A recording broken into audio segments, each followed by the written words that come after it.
So what happened was, in like the mid-60s, my mom, who had quite an eye, was an antiquer, was aboard one day in Wheeling, West Virginia. on a hot Wheeling I afternoon. was visiting the in-laws. And she said to my Aunt Betty, Let's go up in the attic. go up into the attic. In the attic. She went up into the attic and she opened Edith's trunks. Opened up the trunks. Opened up these trunks and discovered all this art. And she said to my aunt, my God, Betty. Oh my God, Betty, do you know what you have? Do you know what you have here? And in these trunks were packed hundreds of these paintings. And my mother asked if she could take the paintings. And she brought them back to our home in Northern California. And I grew up surrounded by Edith's remarkable work.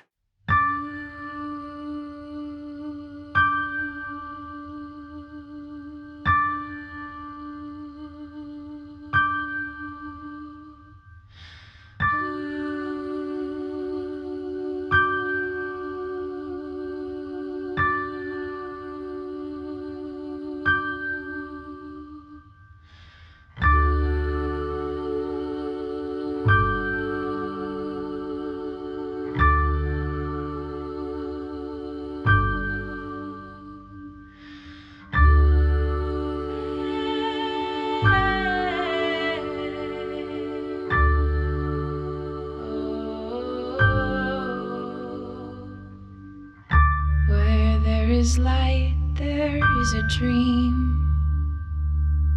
Where there are stars, there is a universe. Where there are seams, there is a pulling. And that's where you are now. Where there is dark, there is a silence. Where there is heat, there is a space. Where there are gardens, there are roses, and that's where you are now.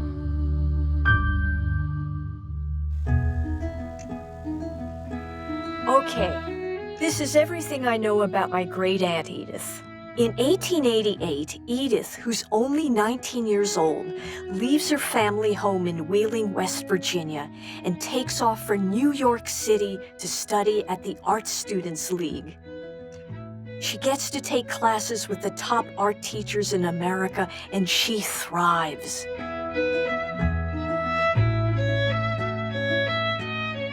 Edith then goes on to earn a degree at Columbia Teachers College, where she's exposed to the advanced art theories of the day. She meets a woman named Fanny, who happens to have the same last name. Something clicks between them, and they move into an apartment together on Manhattan's Upper West Side. Edith and Fanny go abroad a number of times, and Edith fills canvases and sketchbooks with her impressions of the European landscape. Around 1914, Edith spends the summer painting in Provincetown, and her canvases take on a whole new light. She becomes part of the Provincetown art colony and returns there year after year, producing an astounding body of work.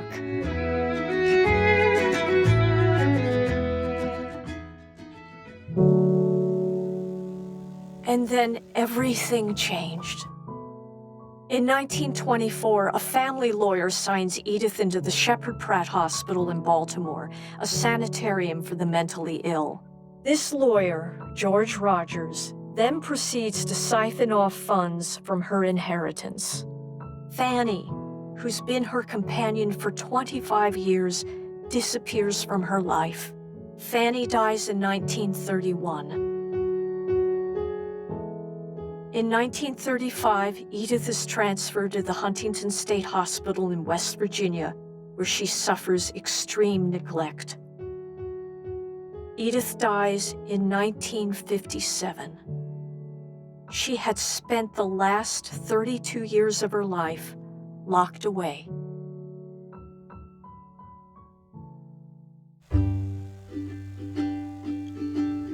I know we had a bunch of real neat old trunks upstairs, and I probably opened them when I was little, but. You did? Oh, yeah, in the attic. They were just the beautiful old trunks that the steamer trunks that Yeah. used to be. Oh, they would open up that way? This way, yeah. And then there were also some regular trunks. So it's now the early 60s, and we're visiting my dad's relatives in Wheeling. That's Cousin Dick, and that's me. There's my mother, Polly, and my dad's sister, Aunt Betty, who's married to Uncle Eddie, who was Edith's nephew. Eddie's mom was Edith's beloved sister, Jane, who died when Eddie was just a little boy. He was only 17 when Edith was put away, and as her only surviving relative, he was put in charge of her legal and financial affairs. He visited her just a handful of times while she was at the asylum. The only thing she asked of him was that he bring her sweaters in a certain shade of pine green. So Edith's trunks end up in the attic of Aunt Betty and Uncle Eddie's house. My mother, Polly, talks my aunt into poking around up there to see what treasures they could find. They open up the trunks and discover Edith's paintings packed in with her mildewing clothes. My mom knows immediately that these pieces aren't the effort of some Sunday painter, but the work of an accomplished artist. With my aunt's blessing, my mother takes a stack of the paintings home with us to California, and I grow up surrounded by Edith's art. The paintings were the backdrop of my childhood. Edith's palette, her brush strokes, the quality of her light became part of my own visual vocabulary. I moved to New York City when I was 20, about the same age that Edith was when she left her home to study at the Art Students League. I wandered the streets, filling up sketchbooks with everything that I saw.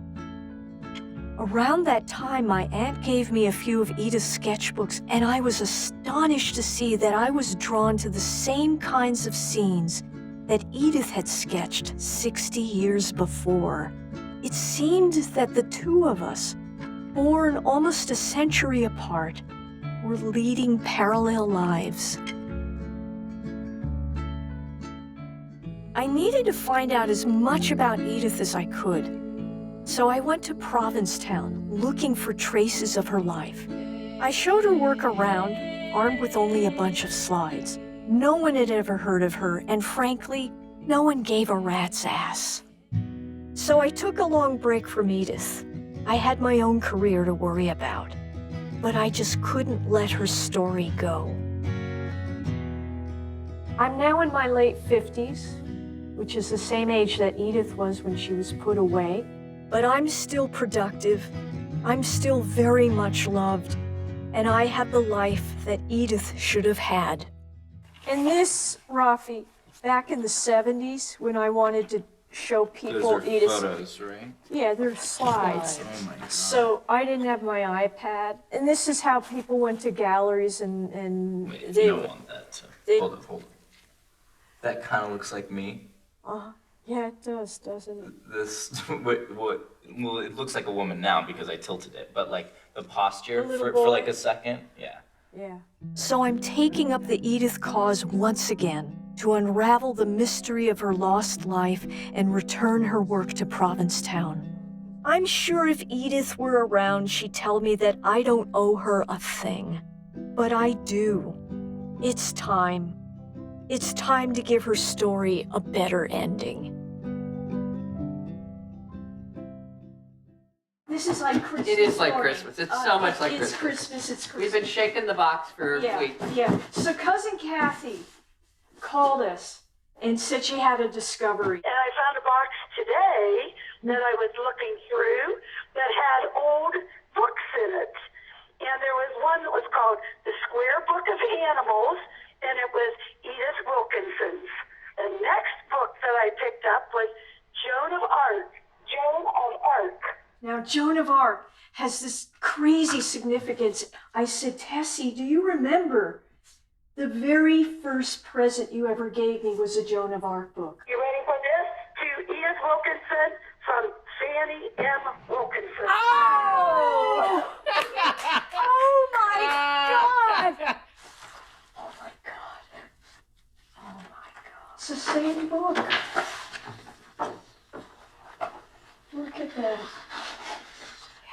am very the sad. Joan of Arc book just floors me. And Fanny, why did you say love from Fanny? I mean, why? Maybe they didn't Yeah, have love yet. maybe they were just, this was a seduction present. So here's the thing. What? Edith and Fanny both looked at this book together. But you've always had a thing for Joan of Always a Arc. thing for Joan of And Arc. as a matter of fact, you I had a played- one-woman when I show did my with Joan. comedy, I played Joan of Arc talking to God and smoking Galois cigarettes. And I actually inscribed this to Jane of Arc. This is kind of what I'm feeling at the moment of getting visions of Edith appearing before me with her, in all her glory.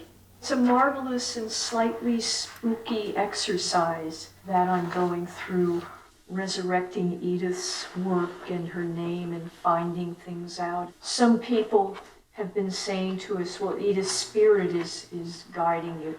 I don't know if that's true. I don't know if Edith's spirit just fled once she died, or it might have just fled once she was put away in that terrible place in Huntington State Hospital. She just might have. Yeah, but you don't know that it's not true. Yeah. Well, She's guiding us. or something's guiding us.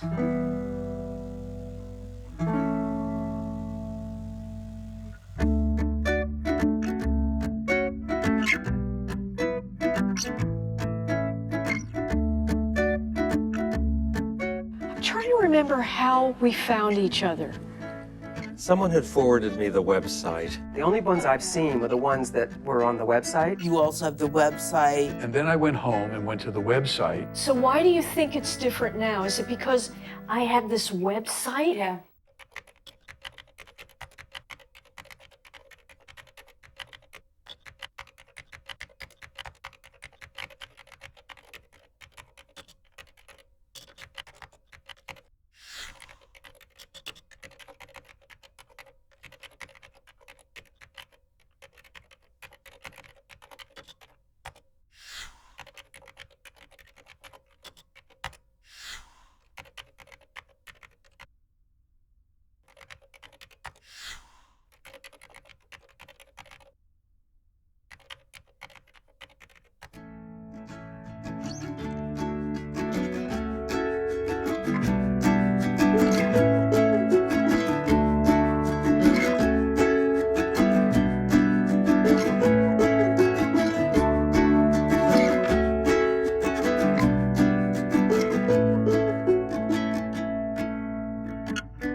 This is 1979. I started this in 1979, this crummy notebook, which I started filling with research about Edith. That's when I talked to Uncle Eddie and got everything I could get out of him. So I got the lawyer in charge of Edith's inheritance, George Rogers, apparently absconded her inheritance and committed Edith to the Shepard Pratt Institute in Baltimore, Maryland. And she had a female companion, Fanny Wilkinson. Well, when I found out that Edith had a companion named Fanny, I was just coming out as a gay woman myself, so of course my gaydar went right up. It was, oh my God, not only do Edith and I have this visual vocabulary that's the same, but oh my God, we're both gay. This is one of the last pieces that I got from Aunt Betty and Uncle Eddie. I found it in the back of their closet. This sketchbook, which is so vital and so filled with Edith's curiosity and her intellectual involvement, it goes from winter of 1923 to July of 1923, which is only a couple of months before she was put into Shepard Pratt. This is this beautiful study she made. This looks like Harlem. All right, what's on the back of it? She's studying French. Let me see. Avez-vous écrit à l'homme qui a pris vos chiens? Have you written to the man who took your dog? So she was taking French lessons here. Clearly, Edith was getting ready to go to France. Man, I would have gone to Paris in 1923. You know who was there? Gertrude and Picasso and Matisse and Hemingway, everybody. Paris was happening back then. This part of her sketchbook just blows me away because here are all these studies she made. She'd go from the Upper West Side, take the subway down to the Lower East Side, do a whole bunch of sketches, go to Harlem, make more sketches. I mean, she was outside, she was engaged. I mean, what happened? What happened? We know this is Fanny. We think it. Who else I could think it this be? is Well, okay, Fanny. so why do we think it's Fanny? We think it's Fanny because it's a domestic setting. A domestic setting. Repeated drawings of the same person. It's Fanny intimate. would have been how old in 1923? In her 60s, mid-60s. So here's a That woman in seems her about right. mid-60s. And here she is reading the newspaper. Here she is sewing. I mean, who else would this woman be but Fanny? Let's be honest, as gay women, okay, let's be honest here. That's a gay woman. Well, You know, wait. legs thrown out. I mean, this is. Okay, because she looks like Gertrude Stein. She does look like Gertrude Stein, but anyway, here's and more anyone Fanny. who looks like that is clearly. Well, this No, is we're not being a into- prim heterosexual woman. I mean, this is an old dyke. If you compare these sketches that Edith did of Fanny, and then you look at the sketches that I did of you on our trips together, it's the same gesture, you know, of an artist sketching their beloved. I mean, Edith was a woman of independent means. So She was left about $500,000 from her parent. Today, what's worth in today's money? About Right. $500,000, which should have been enough for her to live off of just the interest. Rogers was in charge of that estate, and he would dole out a little monthly check every month, Yeah. just enough for Edith to have enough for groceries, her New York rent. Here's another piece of evidence. This is a letter from George Rogers dated January 19th, 1925. I would imagine that as a year-round proposition, an apartment in one of the suburbs of New York, if not in the city itself, would be preferable to Provincetown. So Edith wants to go back to Provincetown, and George Rogers is discouraging her from going. A small apartment of about 3 rooms in an apartment house were reasonably near Miss Fanny, and your interests would seem better to me than the close and constant contact between you two ladies. Regardless of how good friends 2 persons may be, it is my opinion that an occasional chance to be by oneself is welcome and beneficial. So as we begin to piece this stuff together, we don't have enough here. We We don't have need enough. more. And I've been, from what we have online and from what we have from the family, there's not enough. We need to go do some more firsthand research. I want to go to Shep Boots on the Pratt. ground, Yeah, right? boots on the ground.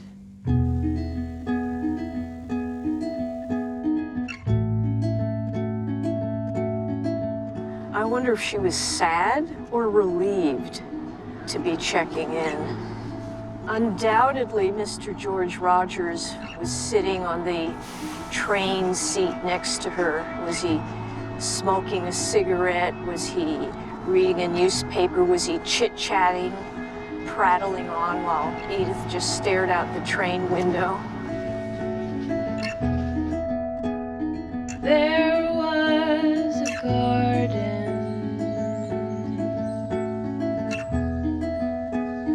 There was a girl. Unfortunately, we don't have patient records. Yes, yes, But yes. we do have the Cardex system, and we have the registration card from the first time that Edith was here. Diagnosis, paranoid state. Wait a minute. Correspondent George J. Rogers' attorney. He's the one who ripped her off. He put her in. We didn't know that part. We didn't know that part. You didn't know that? March 22nd, 1924, number of admissions. Her first admission. Discharged October 2nd. Status improved. Okay, on the other side, does that say visited? Oh, no, it says sister. They thought she was the sister. She was her companion. Because they had the, see, Same here it last says name. sister. And they It's crossed through, it and then out. They wrote friend. This is when she came back. Correspondence was moved to my Uncle Eddie, Mr. Edward Vossler, Hamilton Avenue. Oh, this was discharged 3/30/35, unimproved. This is when they moved her out. Down And it to says West Huntington, Virginia. it says that at the bottom. Diagnosis, paranoid state. What's DP? So that was dementia precox. Dimension pre-top. So she was starting to lose her faculties, as well as they diagnosed things in those days. This is the kind of work she was doing in Provincetown. This was probably 1923. This highly sophisticated work is only 6 months before. There's nothing depressive. Well, there's no indication she was depressed. No. If she was paranoid, No, that's right. That's not depression. somebody was trying to steal her money. Well, maybe that Had a reason to be from the very beginning. That's from 1925. And she was here, so she might have done that from memory. And it's called the Canoe Place, and that's clearly a memory of Provincetown. But it turns out this was one of her last pieces. Possibly the trigger for her being admitted the first time is that her parents died, even though they were in their 80s, they were asphyxiated. So could that have brought on a depression Oh, I would think. within? 1922. I would think. Yeah. We know they were sitting in their living room and were found in the morning, Mrs. Wilkinson was dead and the father was taken to the hospital but died. Yeah, I don't Yeah. want to speculate about anything, but it didn't say depression. It didn't say melancholy or No. depression. It's a paranoia. Paranoid state, which meant that I believe she thought somebody was out, somebody or something was out to get her. So clearly she was here for 10 years, and when she left us, essentially she went to Huntington, West Virginia. Huntington was notorious for having very low staffed patient. It was also filthy. There was no Was it occupational overcrowded. Huntington had a huge fire. It was in a different building from Edith, but women and children died in it. I mean, it was just, horrific. Her admission says mental illness is the issue. So that helps, doesn't it? Expresses many delusional ideas, quote unquote. That's part of the artistic life. In fact, everything she says is unusual. She's very talkative and imagines everything. She put it down on canvas. I have always felt that as an artist on the outside, I owed it to Edith, who taught me how to really see the world as an artist, that I owed it to her to get her work back out there. That's a patient bedroom. So this is the size, this is exactly the configuration and size of a patient bedroom. Was a girl.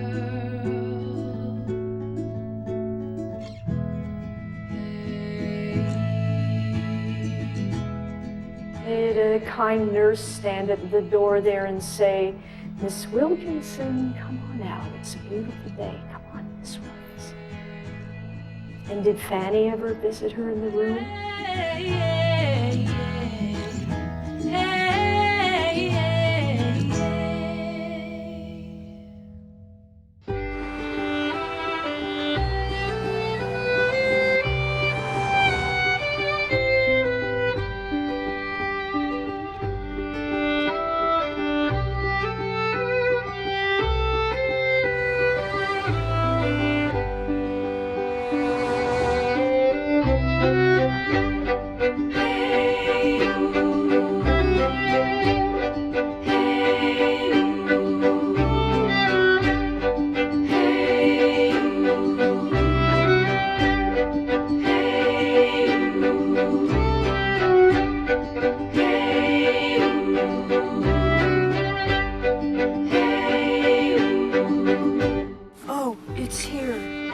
I played touch football here with my cousin David, and I used to catch fireflies No, here. is it up? No.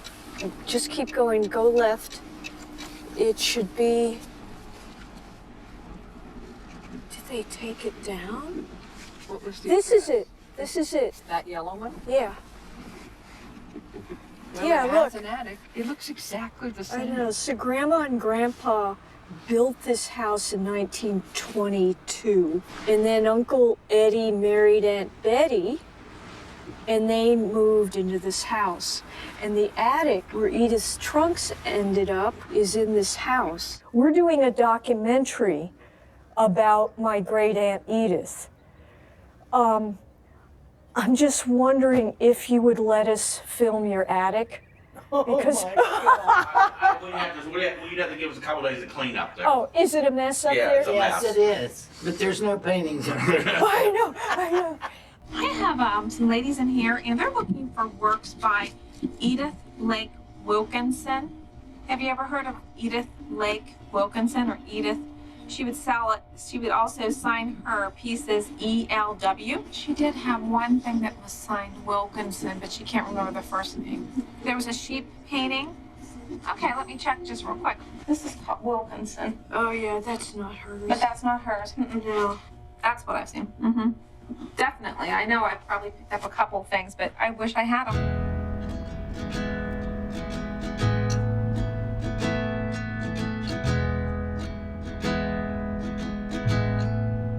Free as a bird.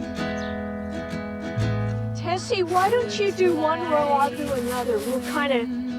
We'll spread out here. Fransheim, Stams, Crowells, Lawson, Sutherland, Aukermans.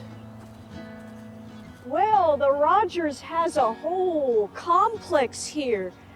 George Rogers, hello, George. Wow, he died the same year that He did Edith die the died. same year. He died October 16th, 1957. Well, George, I'm sorry I don't have any flowers for your grave. Hi. Have you seen Edith anywhere? There is a light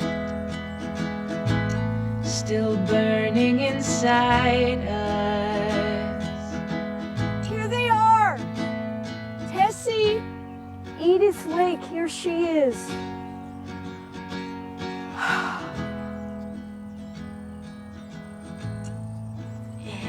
Give her these flowers.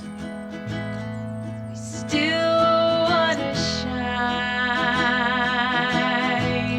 I still wanna shine. At least they're together, look. And I had a feeling she just loved her parents. That she came back to Wheeling often to see them. Oh, Edith. Coming back down. I'm coming back.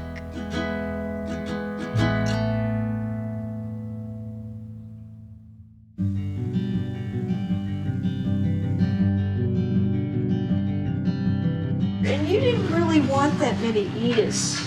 Well, that's not true. You were taking them all. Jane took most of the Ediths. I see this and I think, oh, that's odd. From the side, I thought, oh, it looks like there's some paintings in there. And I don't remember paintings. This is for, tax records and old pictures. And then right in the corner, right through the plastic, I could read Edith Wilkinson. So there and then I knew that we had a winner. There's the one that I saw through the plastic. What's the miracle of the other side? And there they all were, just, in this nice dog food container. Two of them signed, and one of them not signed. And you know what? Mom loved that. Polly adored that piece. I wish she were alive so we could ask her what was it like to open the trunks. What was it like? Yeah.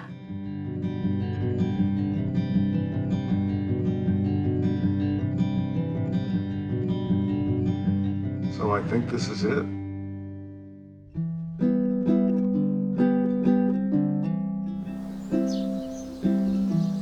John and Marcia have a lot of these beautiful, beautiful paintings. My first thought was, oh my God, Edith would just faint with happiness to see all this profusion of flowers. And I'm sure she would have gotten her easel out.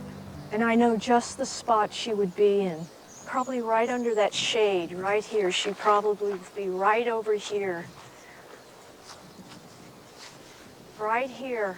Nice shade, have her easel, her palette, her paints, and she would have all of this. So in the arbor in the background, Edith would have gone wild.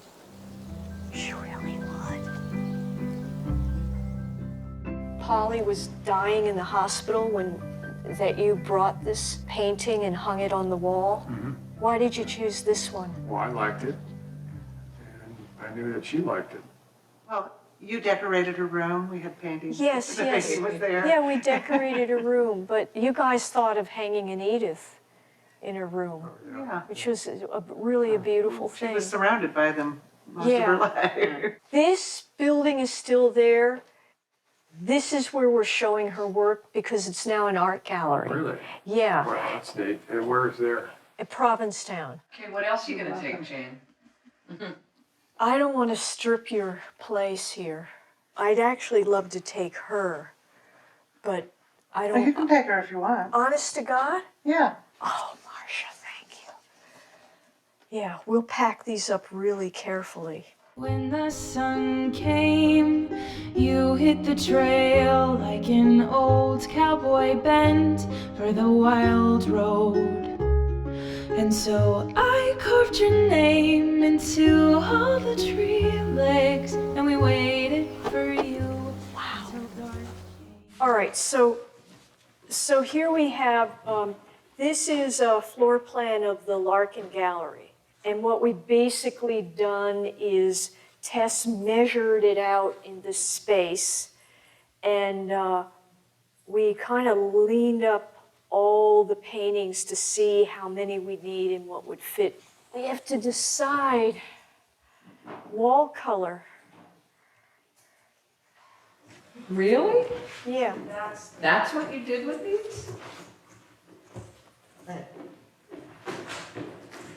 We had these when Prop 8 was passed in 2008. Tessie and I had already gotten legally married in California, and then Prop 8 got passed. We were still married, but no one else could get married, so we took part in this fantastic protest in downtown LA, and we held these signs. Here, look.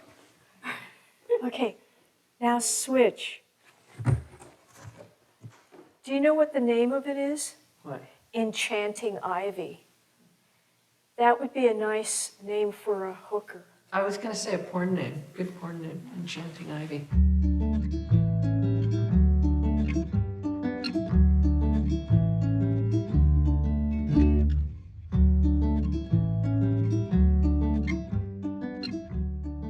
And when Fanny was packing up this stuff, it must have broken her heart. Did she leave anything up on the walls in her apartment? Was there anything left of Edith after she was put away? And if I ever had to pack up Tessie's things and send her away for good, it'd be heartbreaking.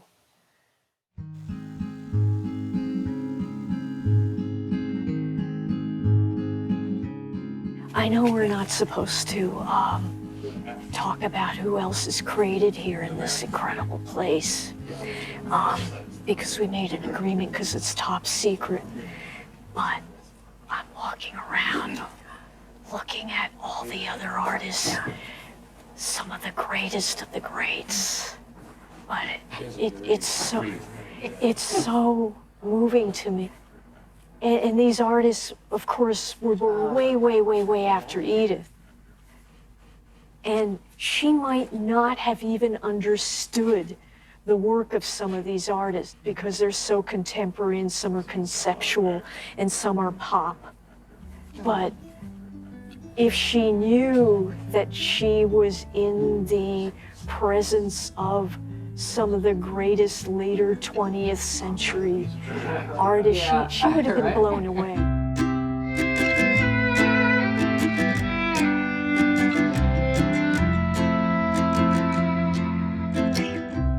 Time changed the face of all of these places.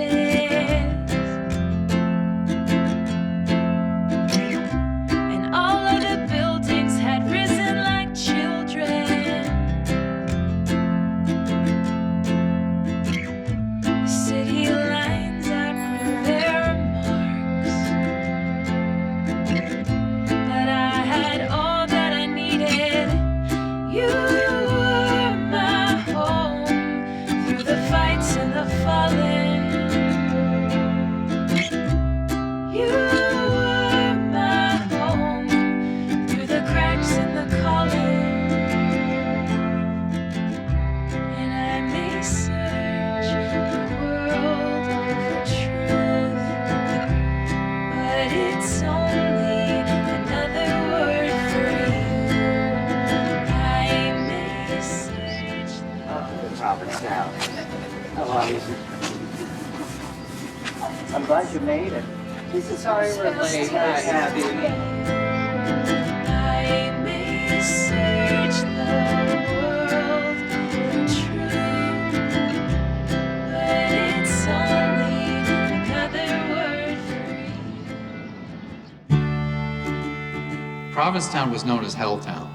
It was so isolated that it was a kind of a rowdy place. They tried to establish a church here at one point, and they brought the lumber over to build the church, and the townspeople burnt the lumber on the beach because they didn't want that civilizing influence in town, apparently. Provincetown was an accepting community, accepting of all. It was tolerant. There were artists, of course, they were somewhat more discreet about how out they were about being gay. Blanche Lazelle might be one. She was very close with Dorothy Loeb, from what I understand. There were men who had male companions. There were women who had female companions. I don't think it was considered that unusual. Maybe there was no attempt to label it. They just knew they were comfortable here, they could live in community, and they would have support, both for their artwork and for their lifestyle. You know, the art colony was established here in 1899 when Charles Hawthorne first arrived in town. He established his school in the summers here, the Cape Cod School of Art.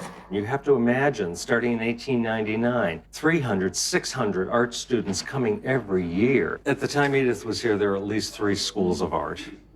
George Elmer Brown, Ambrose Webster, and Hawthorne. So she was exposed, or certainly would have been aware of the others, everyone working in various genres. The light is amazing here, which is really what these artists were coming back over and over for, being so far out to sea. You know, we're 30 miles from the coast out here. The quality of the light on the land or in your space when you're, you know, is just really phenomenal. And, you know, it's the oldest continuous art colony in the country. You can see the women dressed in long sleeves and long dresses. In the summertime, it must have been ghastly hot for them to be dressed like this, but the fishing industry was the main business here in Provincetown. And at the time, it was customary to dry the fish in the sun. So in order for women to keep the bugs off and to keep the sun off, they'd wear a lot of clothing. This is the Hawthorne barn up on the hill. This is what he used as his classroom. There were 2 artist clubs in town. There was one for men called the Beachcombers, established in 1916, and the women had their own club called the Sail Loft Club. She lived in a time, of course, when it was extremely difficult for women to be recognized as artists. Blanche Lazelle wasn't recognized in her lifetime, you know. The White Line prints are what she's known for today. They sell for tens of thousands of dollars. At the time, she was trying to sell those to tourists to make ends meet. Women could only sell their artwork on Sundays. They couldn't sell their artwork every other day like men could. So yeah, they had to be unified. What years are you talking Early about? 1900s. What about 1915 when it started getting... No, I think Blanche even too. She only could sell her work from her studio on Sundays. Stop it. No, I'm not kidding. Who said? I don't know. The guys? Probably, yeah. You know, when you come to the show, we have this. It's going to be... This is the block you have? Yeah, that's the block. Why do they call it white line block printing? Well, it's because when you carve just a groove and then you paint or roll it up around it, that groove leaves a white line. Here's another one.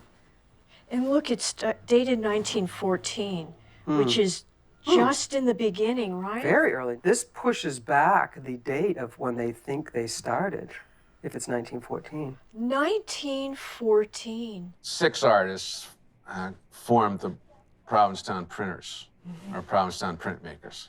Ada Gilmore, B.J.O. Nordfelt, Ethel Mars, Maud Squire, Juliet Nichols, Mildred McMillan. They all shared an interest in woodblock printmaking. They heard about this art colony at the tip of Cape Cod, came to Provincetown. All of them had an affinity for the Japanese woodcut method. They were all fascinated by it. And you have to carve a block for every color. And supposedly, B.J.O. Nordfelt is the one that had the eureka moment for one block, all your colors on one block. This is B.J.O. Nordfelt. But stop it. Look at the This checkered. yeah, no, but let's look at the date. 1916. Exactly. 1914. Exactly. Okay, but Edith did it first. That's what I'm saying. Huh? Exactly. And they gave him credit for coming up with the idea. Maybe you got it from her. Right? 1914. Now, Nordfelt, 1915. Yep. What's the deal? How do we explain this? I don't know. Because most of what we have in our collection too is, it begins with 1915, 16. And of course, 1914 is such an important number for me because that's the year that this association was formed, 1914. Yes. So she was doing this before everybody else was doing this, yet she didn't get the credit like everybody else. She could have dated it after a painting that she did in 1914. Well, here's another one from 1914.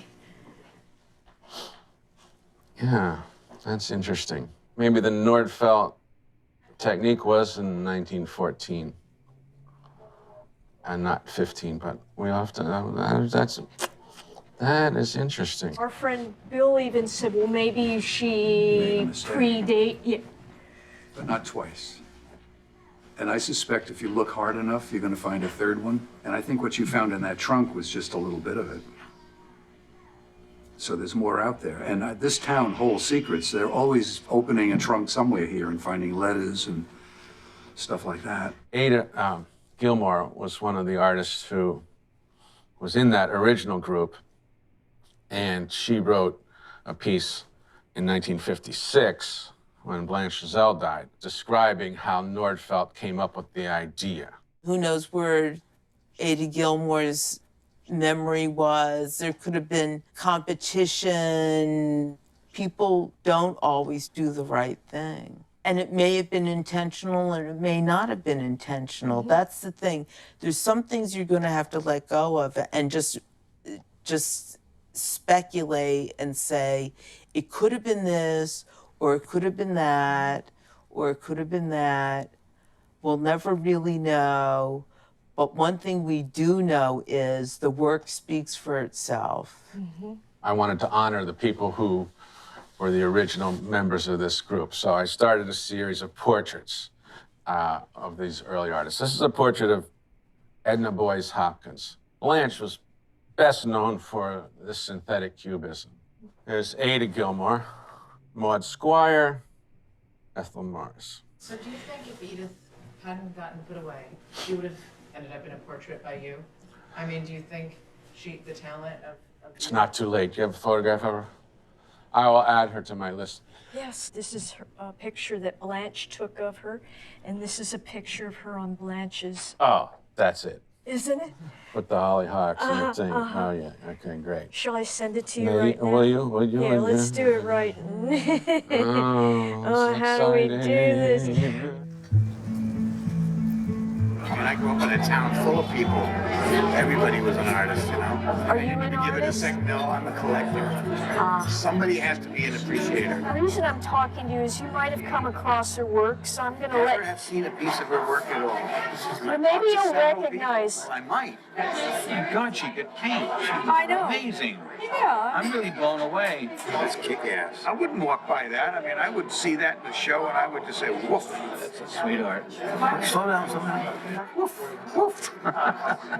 Jesus Christ. Who has these pieces? She was remarkably good. I mean, I've been blown away that I hadn't seen pieces of hers.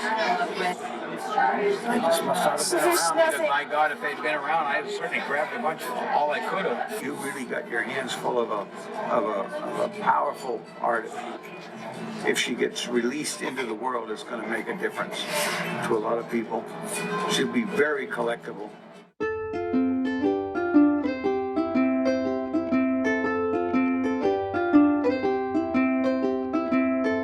I knew I held you once. Maybe it was a dream.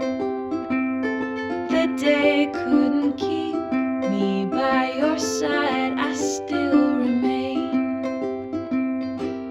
The flowers have bloomed, but I am still by your side. Still by your side. The dirt has grown green, but I am still by your side. Still by your side. I want to show you a letter that I found. Last night I went through copies of Lazelle's correspondence that I had, and there were no direct references from Lazelle, but this is a letter dated 1923. Lazelle was in Paris, I believe in 23 and 24, and the letter states, received your letter in check for the rent of the studio for 1923. Sorry that you're not coming. Going to be with us this summer, I'm paraphrasing. Hope you'll have a good time and back with us in 24. Miss Wilkinson is talking of going across. We can imagine that goes across to Europe. This is 1923. So she had grand plans. We hope it's her. And obviously, life interrupted. But Miss Wilkinson is talking about going across, and I do not know for sure yet. Hope this finds you well. Truly yours, F.E. Hill, who was probably the rental agent for Jane's property. So she had great dreams. She had great dreams, and she was watching her friends return to Europe to study in Paris. She would have probably followed the same path as Lazelle, as Lucy Longle. It's wonderful to know that there was no inkling at that point of what lay ahead, you know. It's wonderful. It's beautiful. It's beautiful. We can't lose her now. No.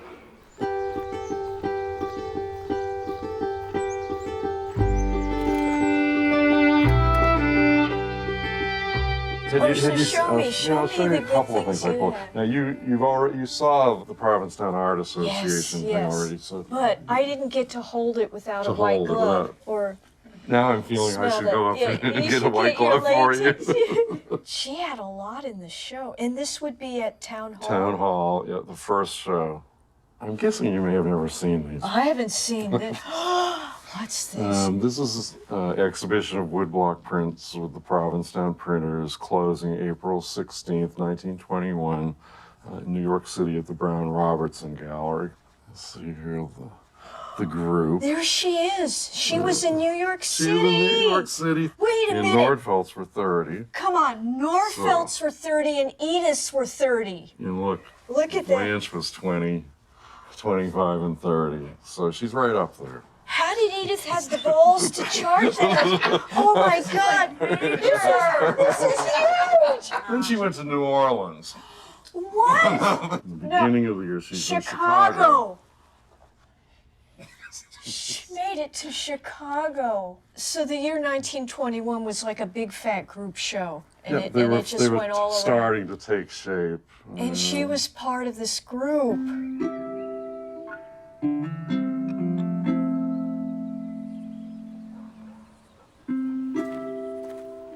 We're trying to match a picture from when Hawthorne was here. All right. We're doing a documentary about an artist named Edith Lake Wilkinson, and she ended up in an asylum and disappeared. So we're bringing her back. What were her years? 1914 to 1925. She part of the Blanche Lazelle's? Yes, she knew Blanche. Yeah. There's everybody. Look at that. And then I'm going to show you the close-up of Yeah, right Edith. there, yeah. That's my Edith. There she is, open door. She's right at the door. Two cool guys right here who were artists. And you could see how happy she was. When we walked in here, you were carrying a Motherwell. Well, So you I specialize in American art and Provincetown-related art, and Motherwell lived here. So you have a bunch of the big boys here. I was here twice trying to get people interested. One was in maybe 1978, and the other time was 1992 or 1990. that makes more sense for me. Yeah. Were you here? Yes. Do you think I came in your gallery? Yeah, I think you did. Did and I think have you a- mentioned something. Did I have plastic sleeves with slides in it? Yes. Yeah. Did I have her sketchbook? I don't remember that, but I remember seeing the work and I remember thinking, she's never going to sell any of those. She's never going to do anything with that work. It's just going to rot.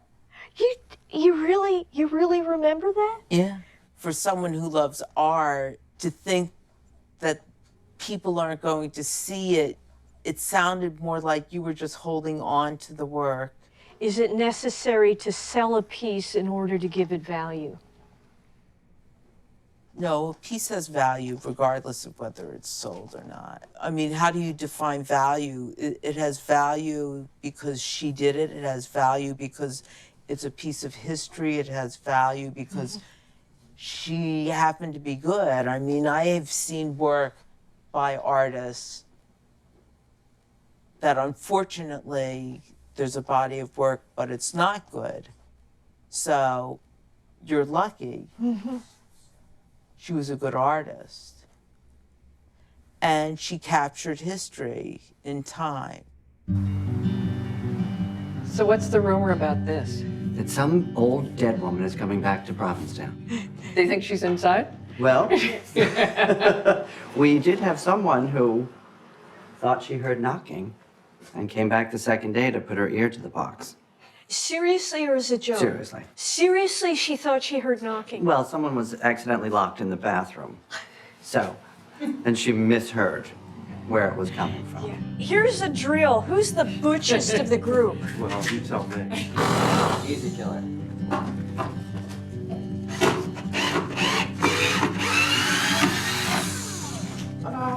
Jane, you gotta do the last one. Okay. That's your baby. There we go. Godmother, Godfather. All right. Well done. Okay, are we ready? Okay. Ready? Yeah. Good. Oh, wow. Well, let's do an easy one. Oh, this is... Oh, so beautiful. Wonderful. It's a reunion of sorts, bringing her home and being able to contextualize her in a circle that contributed so much to the advent of modernism in American art. And her contribution is now recognized. Her place is ensured. And as I said to Jane, we can't lose her anymore. We know she's here now. We didn't ignore her. We just didn't know she was here, but she's back now. Ah, the Malak That's your of this gallery. building. Isn't that wonderful? The time is 9:58. You are listening to WOMR 92.1 FM in Provincetown. We are the voice and spirit of Cape Cod. Right now joining me in the studio is Jane Anderson. She is responsible for a very exciting event happening this evening at the Larkin Gallery. Let's see, what time is it? It's 10 to 4. We open in 3 hours. 3 hours. Edith will be received.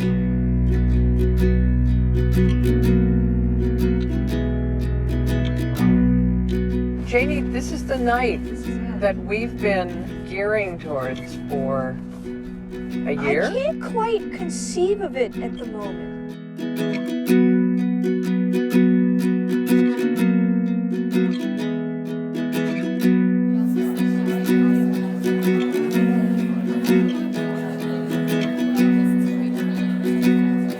Come on, you want me to take you on a tour? Sure.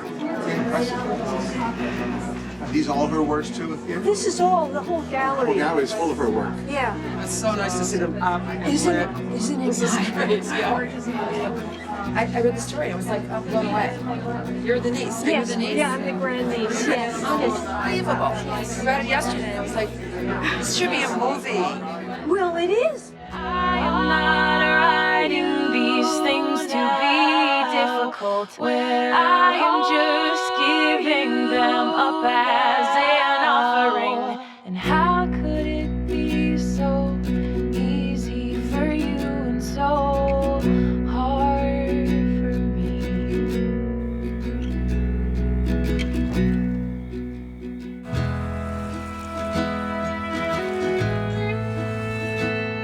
It's really, it's a stunning body of work. It really is. I mean, this is magical. I mean, this kind of stuff doesn't happen to people. I'm afraid to even believe this. I don't blame you. Yeah. Because, all right, I'm gonna get verklempt again. That's but, okay. Just don't do that. All right. For decades, I've felt a responsibility to Edith because she taught me how to paint. And I've had the life that she should have had. Because no one's going to put me away, no one's going to rip me off, and I can live with my spouse, Tess, and no one's going to, you know, yank me away from her. So I've always felt I needed to help her out here. I can't imagine anyone wouldn't have such a positive reaction to this and want to showcase this body of work because it's really important and it's amazing. Well, yeah, because when I came here in 1978, armed with my slides, you know, before iPads, came here to Pam, they could have cared less. Just like when Hans Hofmann wanted to leave his collection here in the 70s and they said, no thanks. My ultimate goal, because I still want to live with these, but Tess and I have our wonderful son, Raphael. Fabulous guy, but super macho, hates museums, right? And when the two of us, you know, get old and decrepit and croak, we don't want him to have to be responsible for this, because it's a huge responsibility. So that's how I feel about the entire collection in this museum. There are 3,000 plus objects that I feel I have a responsibility to not keep in the basement. yes, yes. Yep. So I don't want to go back into the trunk. So my ultimate goal is to find a place to bequeath the work. I've had my eye on this museum, and I'm afraid, you know. Don't start, because now I'm going to get all the clients Yeah. to see. I mean, this. If she could come back here. This is where she would want it to be, I would assume, Yeah. don't you?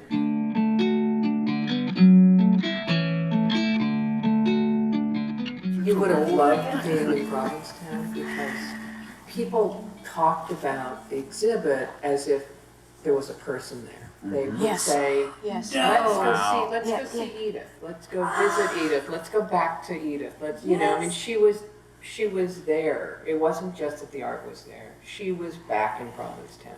The thing about white lines, those two we have and the two you have, is they were invented and created and developed in Provincetown. So it's like it has a fixed historic date. Read that date. One moment, please. 1914. Read that date. She was before the. Yes. Amazing.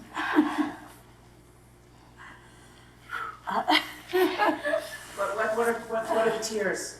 Yeah. Tell me what the tears are. Well, it's just what you guys put together. It's just phenomenal. What do you think about And Edith? you too, hon. No, what do you think about Edith? You're sad for her. Oh, it's very sad. Yes. But she was in her heyday. Yes, she she was in was. the best part of her life. Right here. Right there. Yes. They're having a centennial exhibit in the spring. Would you loan these two for the exhibit? These will hang on the wall for the centennial, and people are going to walk up to these things and look at the date. Yes. And And say, the ones that know will Yes. really know.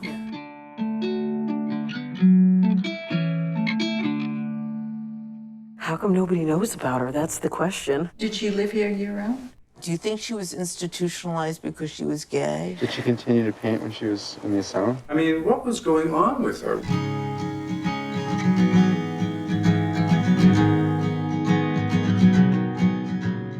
This is basically everything that I've uncovered after 40 years of sifting through Edith's life, and we still don't know what really happened.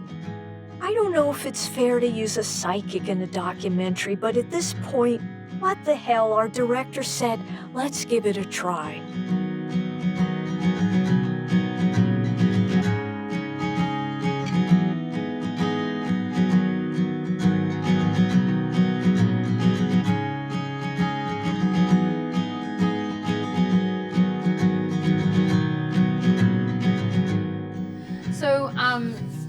Let me connect. Okay, fine. She's saying you don't need to connect. You've already got me. I believe also there's a Fanny in spirit as well. All right, or there's a Fanny that's standing with me, and she's actually old. There's kind of an old look about her. Her cheeks are jowl-like. I don't know why. Sorry, doing this. They're quite jowl-like. Big droop cheeks. Okay, let's get back to Edith, bless her, because she's like, hello, this is about me. She loved a party. She loved a party. Oh my gosh, did she love a party? In fact, get the drinks out, okay? She wants to have, it's almost like punch. In fact, I think she made a lethal punch, you know, because she's showing me that she loved, and I keep seeing rum. I keep seeing some form of rum, like she would love this punch, and she would sip it all day. I think she was a little bit of a drinker, actually, and she loved dancing. She loved having this freedom about her. She said, I was into girls, you know. She did. I was into girls, you know. That's all right, you can come out with it. She said, shh, you can't say it. What she showed, she said, they took me away and I didn't like it, but I love what you're doing now. They made her put down her paint brushes, and she loved color. This is a woman who loved and oozed color. In fact, she probably works through you with your work, because she's showing me that she comes very close to you. Yes, okay, she said, and have I thanked you for doing what you're doing? You know, right, yes, you have, okay.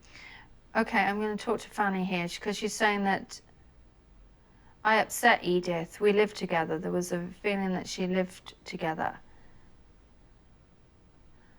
I wanted her to work, but she was off.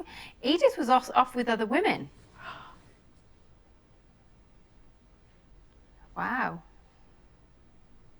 Well, it was those party times, and I didn't want to be associated. I didn't want to be part of that. I feel as though there was a parting of the ways between Fanny and Edith, and it actually broke. Okay, am I still with Fanny? Yes, I am.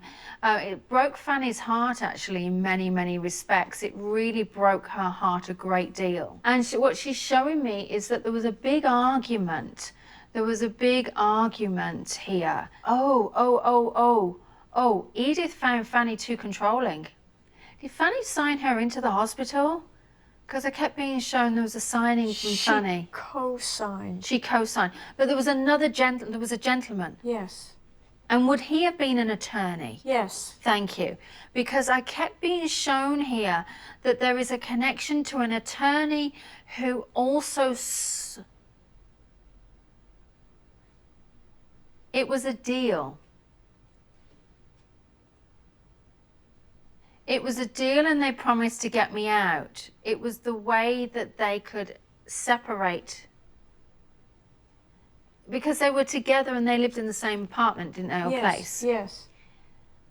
And neither of them were getting on, but she wanted to come back, and she came back, and it was as though she wanted it, Fanny didn't. There was all of this pulling forwards, backwards. It was just very tough.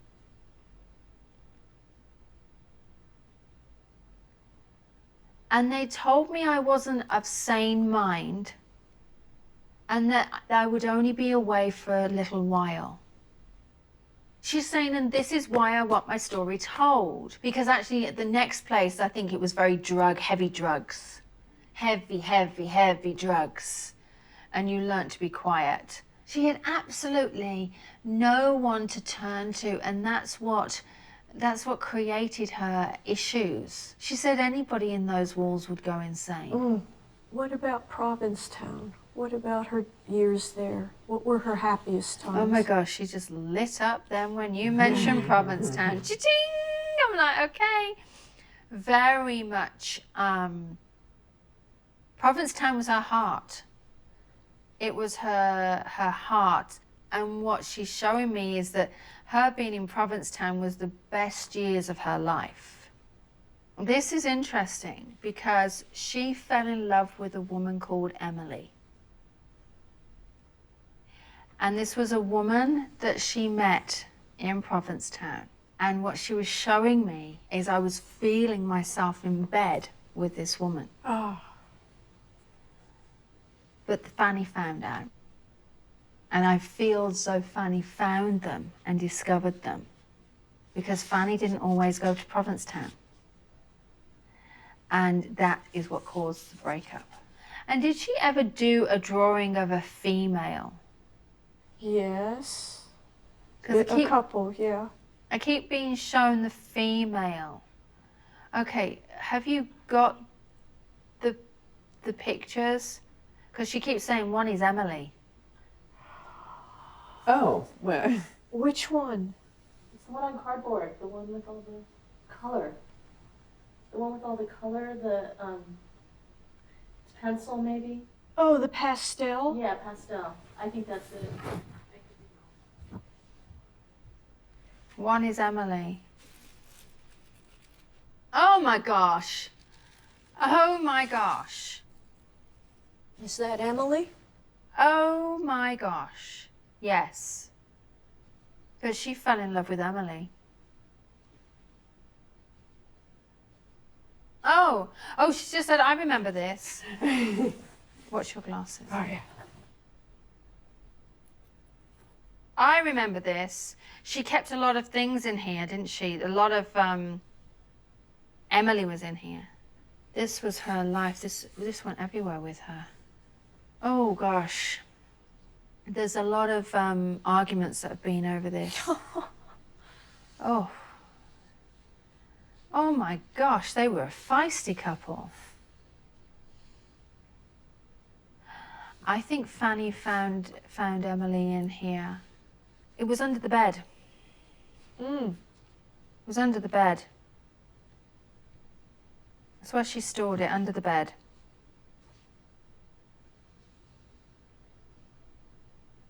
This has got to be exhibited with her art. And she's saying, don't let anyone touch it. When did she first find me? When I was a little girl? I would say when you were very, very young. I kept being shown 5.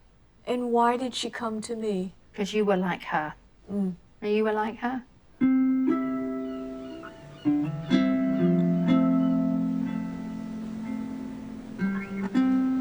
All right, so what was 6 months ago? Last October, and you showed us all these other block prints of Blanche and Ada and everybody, and you said you were going to give Edith a block. I said that, didn't I? Yeah. Well, I like to back up what I say.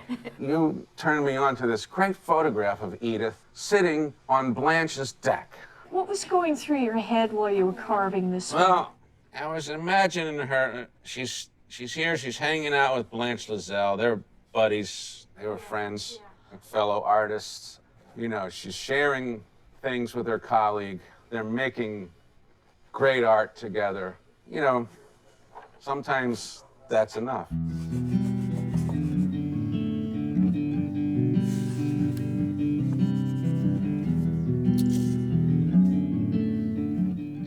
Well, that's what I was saying, you know, you have to channel the person, you know, and then it comes to you. You don't, like, have to invent it. You know, if you just, like, stay, oh, I'm open to it. What does it look like? And then you get more that way. That's how I did all of them. Yeah. all the portraits.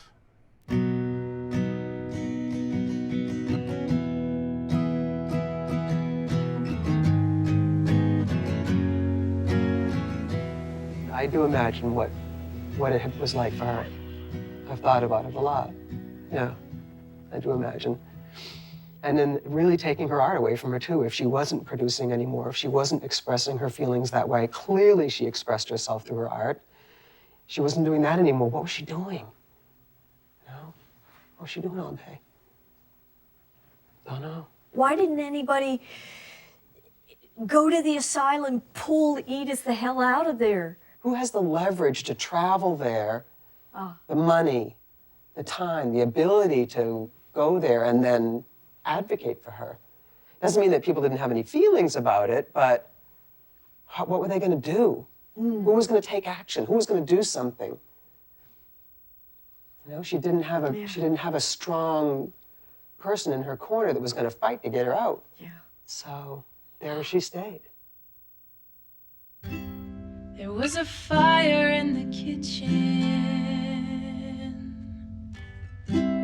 There was a fire in my soul.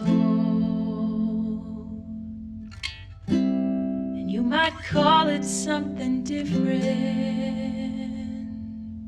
But I've been burning since I was born. Since I was born. Tessie, look. They put her photograph. They put her photograph there. I can't believe it. That's really beautiful. Oh, God, they look gorgeous there, don't they? Right next to Blanche. Oh, my God. Look, she's with all her friends. She's back with everybody. This has been an incredible, incredible experience. The exhibitions now are absolutely stunning. The White Line, where the Provincetown Print Show, it goes back to a 100-year tradition that was perfected here in Provincetown. I am thrilled that our CBS Sunday morning crew, the Edith Lake Wilkinson crew that we have here today is responsible for the 2 White Line woodblock prints by Edith Lake Wilkinson from 1914, okay? They say the tradition started in 1915. Do the math. We know with great certainty now that Edith was certainly one of the godmothers of the White Line prints. I love how lyrical the show is. The movement of these pieces is so stunning, and seeing them all together in a room, it's like old friends getting back together again for a reunion. It's exciting to see Edith here next to Blanche Lazelle again, you know, in a room full of the masters of White Line.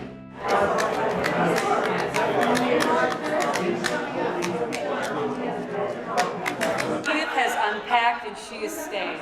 Take 6. Edith has unpacked and she is staying. This is literally 100 years later. It took that long to get her back here. Yeah, she's probably sitting right here.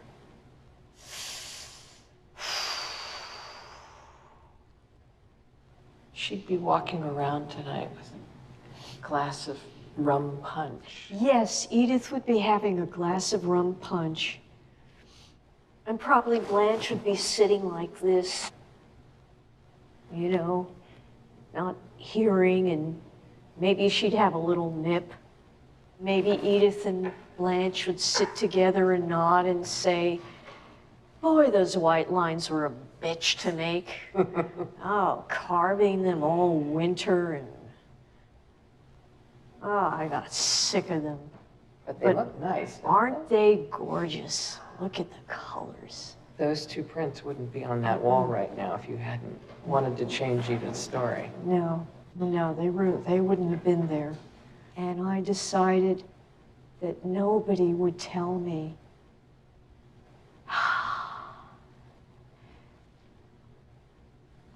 No one would tell me that Edith's work wasn't brilliant, because I knew. It's great work filled with skill and soul and a love for this place.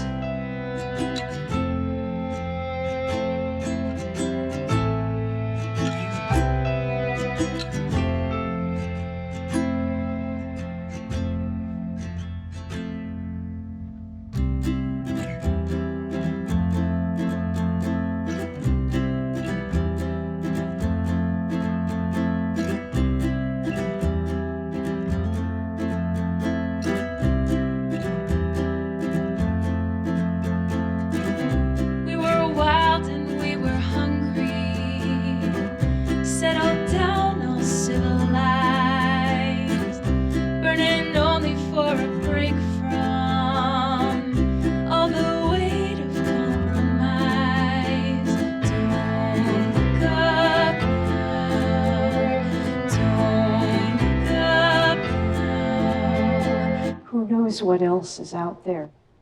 But if there's anybody else, there's someone who needs to be rescued, go right ahead. Bring them out. There was a fire in the kitchen. There was a fire in my soul.